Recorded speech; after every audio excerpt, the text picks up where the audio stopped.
আমেরিকাকে সহায়তা করলেই হামলা, তুরস্ক কাতার সহ 6 দেশকে হুঁশিয়ারি। ইরানে ট্রাম্পকে গুলি করে হত্যার হুমকি কে দিল? শুধু আমেরিকার অস্ত্র নয়, তাদের কৃত্রিম বুদ্ধিমত্তা দিয়ে হত্যা করা হচ্ছে ফিলিস্তিনিদের। কোন স্বার্থে খুন করছে গুগল, অ্যামাজন? ট্রাম্পের শুল্কে দেশে দেশে শেয়ার বাজারে ধস, কয়েক সেকেন্ডে ভারতে 20 লাখ কোটি রুপি আর সৌদিতে 50,000 কোটি রিয়াল লাপাত্তা। আসসালামু আলাইকুম, দেখছিলেন Banglavision world news headline. America ও ইরানের মাঝে যুদ্ধ বাঁধলে কোনো আরব দেশ যদি যুক্তরাষ্ট্রকে সহায়তা করে, তাহলে সেসব দেশে হামলা চালানোর হুঁশিয়ারি দিয়েছে তেহরান। তুরস্ক, কাতার, আরব আমিরাত সহ মধ্যপ্রাচ্যের 6টি দেশকে এই সতর্কবার্তা দিয়েছে ইরান। এদিকে চলমান উত্তেজনার মাঝেই মার্কিন প্রেসিডেন্ট ডোনাল্ড ট্রাম্পকে মাথায় গুলি করে হত্যার হুমকি দেওয়া হয়েছে ইরানি কট্টরপন্থীদের মুখপাত্র কেহান ইন্টারন্যাশনালের উপসম্পাদকীয়তে। হেজল জুবাইরের ডেস্ক রিপোর্ট। এরই মাঝে ইরানের ইসলামী বিপ্লবী গার্ড সহ সামরিক বাহিনীর সকল অংশকে সর্বাত্মক যুদ্ধ প্রস্তুতির নির্দেশনা দেয়া হয়েছে। কেবল যুক্তরাষ্ট্র নয়, এই প্রথমবারের মতো যুদ্ধে যেসব দেশ মার্কিনীদের বিন্দুমাত্র সহায়তা করবে, সেসব দেশেও হামলা চালানো হবে বলে রাষ্ট্রীয় সতর্কবার্তা দিয়েছে ইরান। সেক্ষেত্রে পুরো উপসাগরীয় অঞ্চলে জ্বলে উঠবে যুদ্ধের লেলিহান দাবানল। নাম প্রকাশ না করার শর্তে ইরানের সামরিক বাহিনীর জ্যেষ্ঠ কর্মকর্তার বরাত দিয়ে রয়টার্স জানিয়েছে, প্রতিবেশী ও আঞ্চলিক 6টি দেশকে আনুষ্ঠানিক সতর্কবার্তা জানিয়ে বলা হয়েছে, কোনোভাবেই যেন ইরানে হামলার জন্য যুক্তরাষ্ট্রকে তাদের ভূখণ্ড ব্যবহার করতে দেয়া না হয়। এমনকি সেসব দেশের আকাশপথও ব্যবহার করার সুযোগ দেয়া চলবে না। তেমনটি হলে ওই সব দেশকে শত্রুপক্ষ বিবেচনা করে পাল্টা হামলা চালাবে ইরান। সতর্কবার্তা পাওয়া দেশগুলো হল তুরস্ক, কাতার, সংযুক্ত আরব আমিরাত, ইরাক, বাহরাইন ও কুয়েত। এরই মাঝে কুয়েত ইরানে হামলার প্রশ্নে যুক্তরাষ্ট্রকে সহায়তা না করার প্রতিশ্রুতি দিয়েছে বলে জানিয়েছে ইরানের বিভিন্ন গণমাধ্যম। তবে তুরস্ক জানিয়েছে, ইরানের কাছ থেকে কোনো সতর্কবার্তার ব্যাপারে তারা ওয়াকিবহাল নয়। এর আগে আন্তর্জাতিক গণমাধ্যম মিডল ইস্ট আই জানায়, ইরানে হামলার জন্য সৌদি আরব সহ উপসাগরীয় অঞ্চলের দেশগুলোর আকাশসীমা ব্যবহার করতে পারবে না মার্কিন বাহিনী। এ ব্যাপারে নিষেধাজ্ঞা দিয়েছে এসব দেশ। বিশ্লেষকরা বলছেন, নিঃসন্দেহে নিজেদের সুরক্ষার প্রশ্নে সর্বাত্মক চেষ্টা চালাবে ইরান। সে প্রেক্ষাপটে প্রতিবেশী কোনো দেশ শত্রুভাবাপন্ন আচরণ করলে বা মার্কিনীদের সহায়তা করলে ইরান স্বাভাবিকভাবেই চূড়ান্ত বদলা নিতে চাইবে। তেমনটি হলে কেবল যুক্তরাষ্ট্র বনাম ইরান নয়, আরও অনেক দেশ এই যুদ্ধে জড়িয়ে পড়ার ঘোরতর আশঙ্কা রয়েছে। এদিকে উত্তপ্ত এই পরিস্থিতির মাঝেই মার্কিন প্রেসিডেন্ট ডোনাল্ড ট্রাম্পকে মাথায় গুলি চালিয়ে গুপ্ত হত্যার হুমকি দেয়া হয়েছে ইরানের কট্টরপন্থী গণমাধ্যম কেহান ইন্টারন্যাশনালে। অনেকেই এই গণমাধ্যমকে সর্বোচ্চ ধর্মীয় নেতা আয়াতুল্লাহ আলী খামেনির মুখপত্র বলে বিবেচনা করে। পত্রিকাটির এক উপসম্পাদকীয়তে বলা হয়, 2020 সালে ইরানের কিংবদন্তি সেনা কমান্ডার কাশেম সোলেমানিকে গুপ্ত হত্যার বদলা হিসেবে যে কোনো দিন ট্রাম্পকে হত্যা করা হবে। মাথায় একের পর এক গুলিতে ঝাঁঝরা করে দেয়া হবে তার খুলি। অভিশপ্ত মৃত্যুর পাত্র থেকেই পান করতে হবে ট্রাম্পকে। ট্রাম্পকে উন্মাদ অভিহিত করে ওই উপসম্পাদকীয়তে আরও বলা হয়, তিনি বারবার ইরানকে হামলার হুমকি দেন ও পিছু হটেন। নিজ দেশের জন্য ট্রাম্পকে হুমকি ইঙ্গিত করে লেখা হয়, মিত্র দেশগুলো সহ বিশ্বের বিভিন্ন দেশের পণ্যে অতিরিক্ত শুল্ক আরোপের জন্য একদিনেই $3 ট্রিলিয়ন লোকসান হয়েছে মার্কিন অর্থনীতির। সিআইএ সহ বিভিন্ন বিভাগের সরকারি কর্মকর্তাদের ঢালাওভাবে ছাঁটাই করছেন তিনি। সব মিলিয়ে ট্রাম্প যুক্তরাষ্ট্রকে দুর্দশার দিকে নিয়ে যাচ্ছেন বলে সতর্কতা জানিয়েছে কেহান ইন্টারন্যাশনাল। হিজল জুবায়ের, বাংলাভিশন। ফিলিস্তিনের গাজায় কে মরবে তা এখন ঠিক করে দিচ্ছে সফটওয়্যার। গাজার প্রতিটি মানুষের তথ্য, চলাফেরা, ফোন কল, অনলাইন অ্যাক্টিভিটি সবকিছু এখন মার্কিন টেক জায়ান্টদের সার্ভারে বন্দী। ইসরায়েলি সেনারা কিবোর্ডে ক্লিক করছে আর এক একটি ফিলিস্তিনি পরিবার মুছে যাচ্ছে পৃথিবী থেকে। এই হত্যাযজ্ঞের পেছনে আছে ল্যাভেন্ডার, গসপেল আর প্রজেক্ট নিম্বাস নামের শক্তিশালী এআই সিস্টেম, যেগুলো বানিয়েছে গুগল, অ্যামাজন, মাইক্রোসফট। প্রশ্ন উঠেছে, এই যুদ্ধ কি শুধু ইসরায়েল ফিলিস্তিনের, নাকি এর পেছনে কাজ করছে কর্পোরেট স্বার্থের আরও অদৃশ্য এক এজেন্ডা? হাফিজুল ইসলামের ডেস্ক রিপোর্ট। গাজায় ইসরায়েলি আগ্রাসন এখন অত্যাধুনিক যুদ্ধবিমান, ট্যাঙ্ক কিংবা ড্রোনেই সীমাবদ্ধ নেই, বরং এই যুদ্ধ চলছে কোডের ভাষায়, ক্লাউড কম্পিউটিংয়ে এবং কৃত্রিম বুদ্ধিমত্তার অদৃশ্য গাণিতিক ছকে। ঠান্ডা মাথায় চালানো হত্যাকাণ্ডে ব্যবহৃত ডিজিটাল অস্ত্রের পেছনে রয়েছে বিশ্বের প্রভাবশালী পশ্চিমা শক্তির মদদ। লেভেন্ডার ও গসপেল নামের এআই সিস্টেম এবং বিশাল ডেটাবেস প্রযুক্তির সাহায্যে ইসরায়েল গুড়িয়ে দিচ্ছে একের পর এক ঘরবাড়ি, শিক্ষা প্রতিষ্ঠান, হাসপাতাল ও শরণার্থী শিবির। কিবোর্ডের এক একটি টোকায় খুন করা হচ্ছে শত শত ফিলিস্তিনিকে। ভয়ঙ্কর এই অভিযানে পাশে দাঁড়িয়েছে মাইক্রোসফট, গুগল ও অ্যামাজনের মতো যুক্তরাষ্ট্র ভিত্তিক টেক জায়ান্টরা। AP, Reuters, Middle East Eye সহ বিভিন্ন গণমাধ্যমের তদন্তে উঠে এসেছে এমন তথ্য। 2021 সালে গুগল ও অ্যামাজনের সঙ্গে ইসরায়েলের স্বাক্ষরিত প্রজেক্ট নিম্বাস চুক্তির পর থেকে এসব কোম্পানি নেতানিয়াহুর সেনাবাহিনী, গোয়েন্দা সংস্থা এবং সরকারের জন্য ডেটা সংরক্ষণ, বিশ্লেষণ ও নজরদারির প্ল্যাটফর্ম সরবরাহ করে আসছে। গাজার প্রতিটি নাগরিকের চলাফেরা, যোগাযোগের তথ্য, অনলাইন অ্যাক্টিভিটি সবকিছু এখন বন্দী টেক জায়ান্টদের কর্পোরেট ডেটা সেন্টারে। 2023 সালের 7 অক্টোবরের পরপরই অ্যামাজনের কাছে বাজার হারানোর ভয়ে তাড়াহুড়ো করে নিজেদের এআই টুলস ইসরায়েলকে দিতে চেয়েছিল গুগল। মাইক্রোসফটের সাথেও ইসরায়েলি প্রতিরক্ষা মন্ত্রণালয়ের রয়েছে $133 মিলিয়ন চুক্তি। এদের কাছে ফিলিস্তিনিদের জীবনের চেয়ে দামি ব্যবসায়িক লাভের অঙ্ক। ইসরায়েলের বিমান, নৌ ও স্থলবাহিনীর পাশাপাশি কুখ্যাত ইউনিট 8200 দীর্ঘদিন ধরেই মাইক্রোসফটের আজুর ক্লাউড ব্যবস্থার উপর নির্ভরশীল। 2023 সালের অক্টোবরে গাজার যোদ্ধাদের হামলার পরপরই ইসরায়েলের গোপন গ্রুপগুলোর সাথে ব্যাপক হারে বৃদ্ধি পায় মাইক্রোসফটের যোগাযোগ। প্রতিষ্ঠানটির কনসাল্টিং ইউনিটের আয়ের অর্ধেকেরও বেশি আসে এসব সামরিক প্রকল্প থেকে। এমনকি ইসরায়েলের অভ্যন্তরে প্রতিষ্ঠানটির একটি নিজস্ব দল কাজ করে সেনাবাহিনীর জন্য। প্লাস 972 ম্যাগাজিনে প্রকাশিত এক রিপোর্টে উঠে আসে এসব তথ্য। অত্যাধুনিক প্রযুক্তি দিয়ে কিভাবে একটি গোটা জনগোষ্ঠীকে ধ্বংস করা যায় তার নমুনা দেখাচ্ছেন ইসরায়েলের প্রধানমন্ত্রী বেনিয়ামিন নেতানিয়াহু। গোপন কোড নেম ব্যবহার করে নির্দিষ্ট ইউনিট বা প্রকল্পের জন্য এসব প্রতিষ্ঠানের তৈরি এআই সিস্টেম ও টেক সার্ভিসের শত শত সাবস্ক্রিপশন ব্যবহার করছে ইসরায়েলি সেনাবাহিনী। মামরাম, গ্লিলট ইত্যাদি ট্যাগে পরিচালিত হচ্ছে কৃত্রিম বুদ্ধিমত্তা চালিত তথ্য বিশ্লেষণ ও সেনা অভিযান। কম্পিউটার স্ক্রিনের সামনে বসে ইসরায়েলি সেনারা নির্ধারণ করে দিচ্ছে কারা বাঁচবে, কারা মরবে।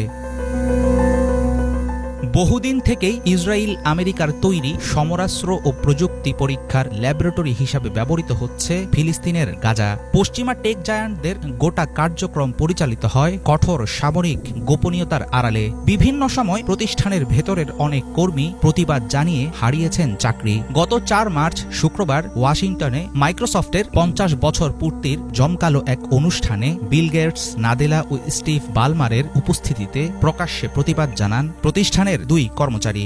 ইসরায়েলি হত্যাযজ্ঞে প্রযুক্তি মুঘলদের গোপন মদদে নৈতিকতা ও মানবতাহীন এআই কি হয়ে উঠছে নির্বিকার এক খুনি?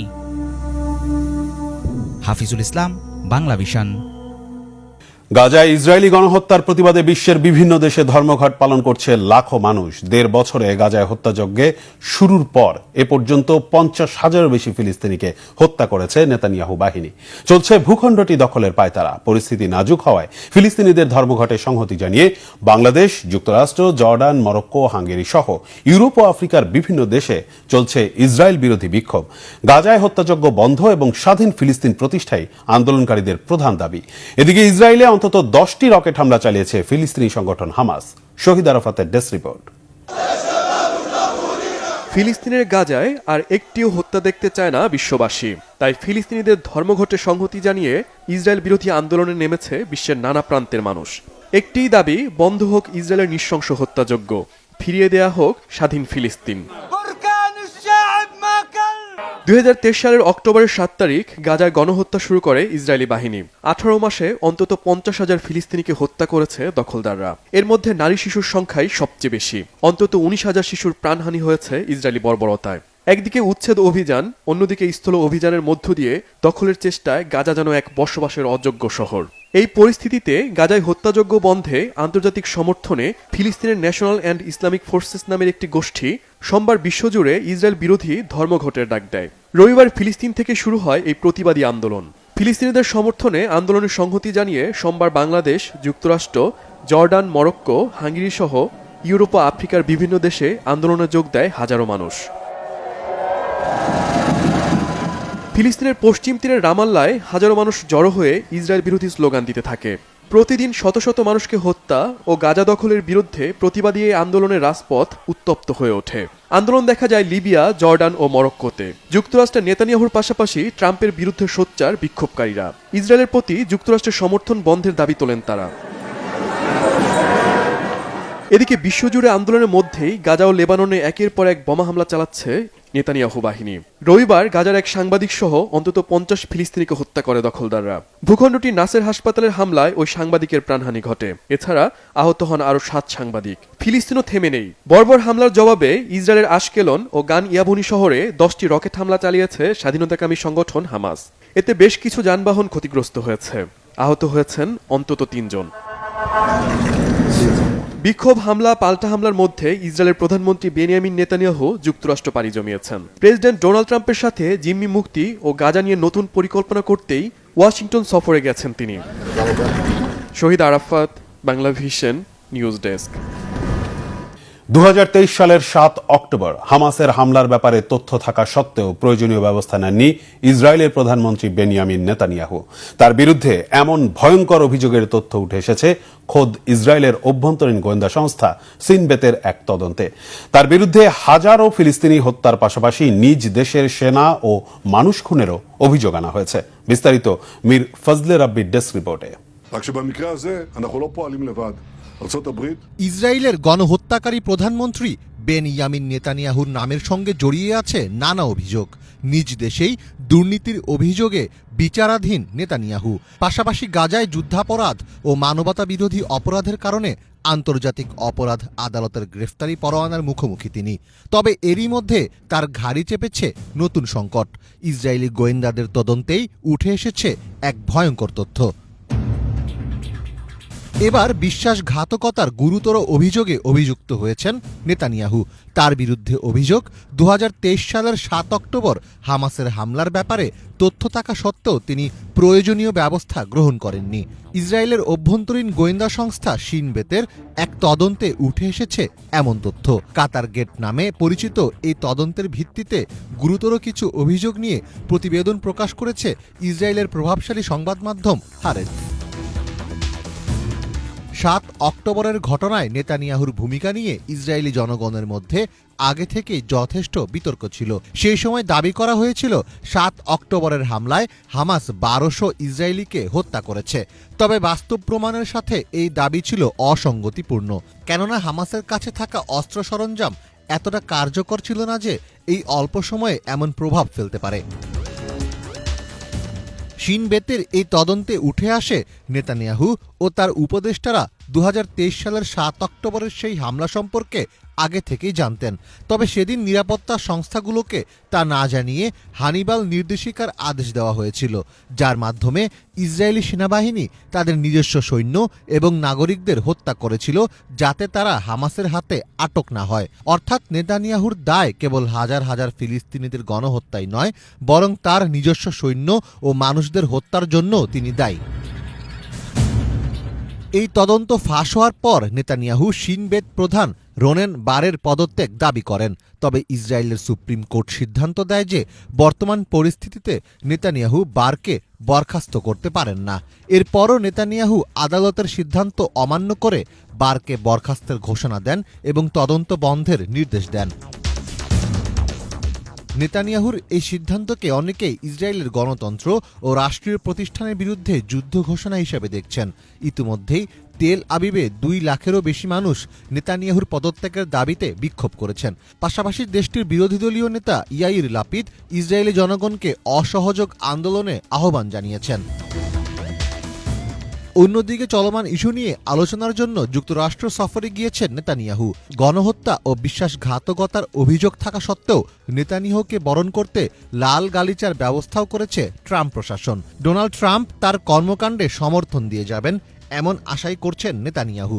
তবে বিশেষজ্ঞদের মতে নেতানিয়াহুর এমন স্বেচ্ছাচারিতা ইসরায়েলে রাজনৈতিক বিপর্যয় সৃষ্টি করবে, যা একদিকে ইসরায়েলি গৃহযুদ্ধ টেনে আনবে, অন্যদিকে অর্থনীতির পতনের দিকে নিয়ে যাবে।